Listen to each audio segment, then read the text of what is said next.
सद्गुरु श्री ब्रह्म चैतन्य महाराज गोंदवलेकर, इनका प्रवचन 17 फरवरी। नाम स्मरण भावयुक्त अंतःकरण से करें। ये सच है कि आज हमें ईश्वर की आवश्यकता नहीं होगी, किंतु उसकी आवश्यकता कैसे महसूस होगी, इसका तो हम विचार करें। भगवत चिंतन नाम स्मरण से आवश्यकता महसूस होती है। ये आवश्यकता या जरूरत इतनी तीव्र होनी चाहिए कि जिससे हमें जलपान भोजन का भी स्मरण न हो। जब आग तेज होती है तो उसे बुझाने के लिए पानी के फव्वारे भी तेज उड़ाने पड़ते हैं। वैसे ही देह बुद्धि जितनी तेज होगी उतनी नामस्मरण की शक्ति अधिक होनी चाहिए। नामस्मरण में रुचि नहीं, इसलिए इसका त्याग नहीं करना चाहिए। पानी में गिरने पर कुछ देर से तैरना आ जाता है। यद्यपि हम काशी नहीं जा पाएंगे तो भी काशी जाना है ऐसा कहते रहना चाहिए। उसी प्रकार नाम में रुचि या प्रेम नहीं होगा तो भी नाम मुझे बहुत प्रिय है ऐसा कहते रहना चाहिए। नाम के अलावा दूसरा कोई सत्य नहीं है, दूसरा कोई साधन नहीं है, ऐसा दृढ़ विश्वास होने पर नाम स्मरण करना अनिवार्य हो जाता है। उसके बिना जी मानता नहीं है। नाम स्मरण करने से उसके सहवास से उसके प्रति प्रेम उत्पन्न होता है। संत कहते हैं कि भगवान है, मैं भी कहता हूं कि भगवान है, लेकिन दोनों में अंतर इतना ही है कि मेरा कहना अनुमान मूलक है और संतों का कहना प्रत्यक्ष अनुभव सिद्ध है।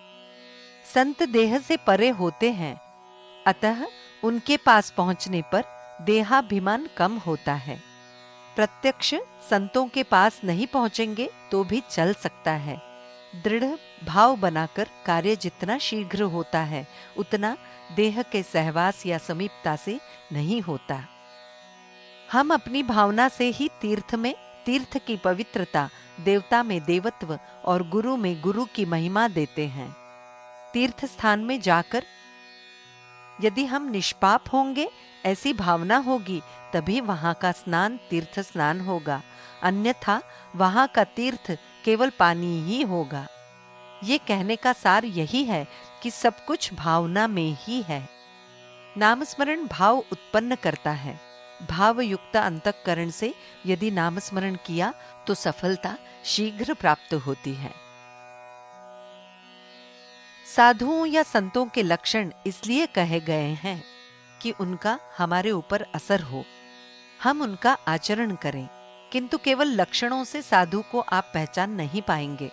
उसके लिए तो खुद आपको साधु बनकर ही पहचानना पड़ेगा। यदि गृहस्थ साधु को पहचानना चाहता है तो उसे ये अनुभव करना चाहिए कि साधु के सहवास का स्वयं पर क्या परिणाम हुआ है।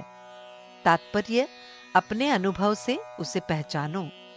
यदि हमें उसके सहवास से शांति मिली, अपना अहम कुछ कम हुआ, मन निर्विषय हुआ, यदि पूरा निर्विषय नहीं हुआ तो कम से कम निर्विषय रहने की भावना निर्माण हुई, तो समझना चाहिए कि वो साधु का रूप है।